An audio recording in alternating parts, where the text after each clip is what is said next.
Hi guys, welcome to my channel. आज जैसे कि फर्स्ट व्लॉग है, तो फर्स्ट व्लॉग में मैं अपनी मम्मी से हमारी आप बीती कहानी आपको सुनाना चाहेंगे। हेलो दर्शकों, नमस्कार। हाय मम्मी। जैसे मम्मी आप बचपन की कहानी हमें सुनाते रहे हो कि हम उत्तराखंड में एक जगह पे रहे थे, हम तो बहुत छोटे छोटे थे, बट वो हॉरर कहानी क्या है आप हमें दर्शकों को बताना चाहेंगे? हम लोग शिफ्ट हो गए नए मकान में, किसी के थ्रू गए थे। हमें पता नहीं था कि वो मकान कैसा है, वो तो पता बाद में रहने के बाद पता चला। ठीक 3 दिन बाद हमारे साथ घटनाएं घटने शुरू हो गई। हमारे साथ नहीं, मेरे साथ। बच्चे बहुत छोटे थे और हमने एक डॉग भी पाल रखा था और हम लोग अकेले रहते थे क्योंकि मेरे हस्बैंड जो है वो बाहर ही रहते थे।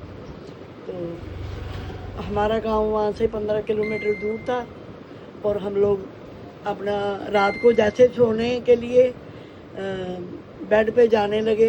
हाँ जी। तो खिड़की में एक लाल टोपी वाला मुझे दिखता था और वो कहता था कि ये मेरा घर है, तुम लोग यहाँ से चले जाओ। अच्छा। और उसके बाद थोड़े दिन बाद ही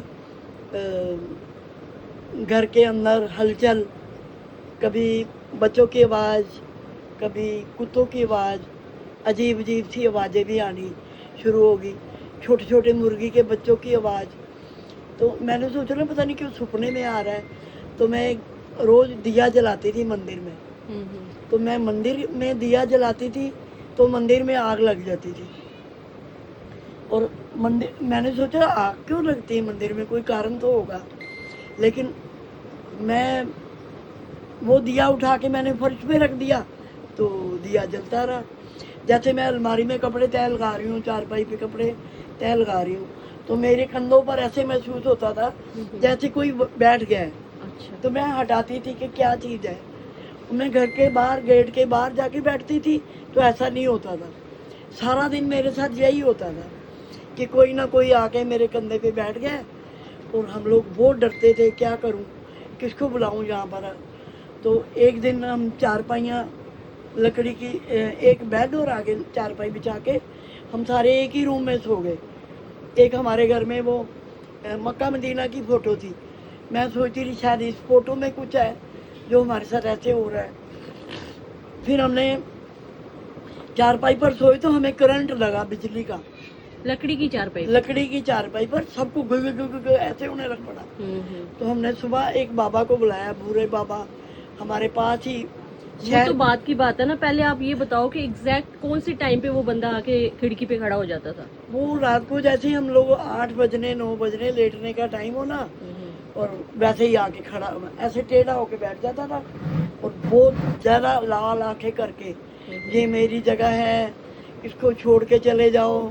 ये तो बड़ी दीदी ने भी सुना था ना जब खेल रहे थे कि और एक कोई बोला था, हाँ, हमारा मेरा घर छोड़ के हाँ, चले जाओ, ये मेरा घर है, मैं यहाँ रहता हूँ, यहाँ से चले जाओ, ये मेरी जगह है। हाँ मेरी जगह है।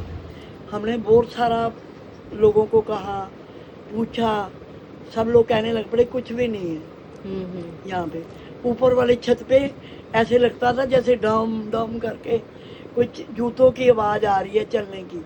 सारी रात पूरी सीढ़ियों में से आवाज़ें आती थी चलने स्टोर रूम में की। से भी तो आवाज आती थी, कीड़े निकले थे, वो जो वॉर्म्स होते हैं वो निकले थे। रसोई में हमने रात को सब सफाई करके सोना मैंने, और जैसे मैंने कभी पानी लेने जाना तो पूरी रसोई वो छोटी छोटी स्योंक दीमक से भर जाती थी। उस घर में लकड़ी का वर्क नहीं था, फिर भी दीमक लगी हुई थी, जैसे लगता था जैसे सालों पुरानी दीमक है। और एक सीढ़ियों के नीचे था एक छोटा सा कुड्डा सा बना हुआ, उसके अंदर से आवाज आती थी बच्चे के रोने की। बहुत सारी आवाजें तो फेस उसके की। बाद आप वो बाबा जी के पास गए, आपको किसी ने रेफर करा वो बाबा जी का, फिर बताओ क्या हुआ था? वो बाबा हमारे घर देखने आए लेकिन अंदर नहीं घुस पाए। अच्छा। वो पैर रखने लगे तो पैर उनका पीछे हो गया। तो कहते जी यहाँ आपको हमारे घर आना पड़ेगा, हम नहीं इसमें हाथ डाल सकते। अच्छा। मतलब एक जाने की जान जाएगी अगर आप खाली नहीं करोगे तो। ये बहुत गलत जगह पे आप फंस गए। तो जब वो बाबा जी ने देख लिया था, चेक कर लिया, तो उसके बाद ये बोला था कि छोड़ दो जगह, नहीं तो एक जने की जान जाएगी। हाँ, तो हमने जल्दी ही मकान दूसरा ढूंढ लिया और जैसे मकान ढूंढा उसके ठीक 2 महीने बाद मेरे हस्बैंड की डेथ हो गई और हम लोग सोचते रह गए कि वाकई वो बात गलत थी। मैं उस तरफ उस गली में कभी आज तक जब भी गई वहाँ पे मैं उस गली में नहीं गई। तो गाइस ये उत्तराखंड की जगह बात है, उत्तराखंड में हुआ था ऐसे। और उसके बाद ही 1 महीने बाद ही डैड की डेथ हो गई थी। आज के लिए इतना ही। नेक्स्ट कहानी नेक्स्ट व्लॉग में बताएंगे। Till then take care.